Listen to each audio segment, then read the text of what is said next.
পদক্ষেপ গ্রহণ করে অনাগত দিনবিলাক নতুন প্রজন্ম ভারতবর্ষের বহুত প্রতিষ্ঠা করে আয় অসমীক আমি শক্তিশালী করবার কারণে 7 জনগোষ্ঠী জাতীয় মহাসভার সামাজিক আন্দোলন সাংস্কৃতিক আন্দোলন নৈতিক আন্দোলন আরম্ভ করছো আর আজি দিনটোতে যোরহাট জেলার বড়ুয়া হামলা খেলপথার প্রতিবাদ আন্দোলন জড়িত করছো যে প্রথমবারভাবে আমি মহাসভার স্থায়ী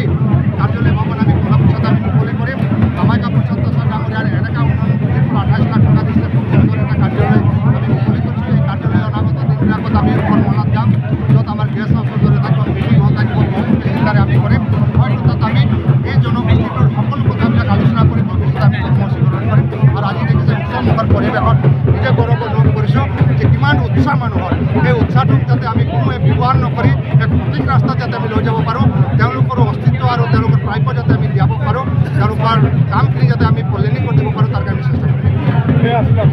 জাতীয় মহাসভা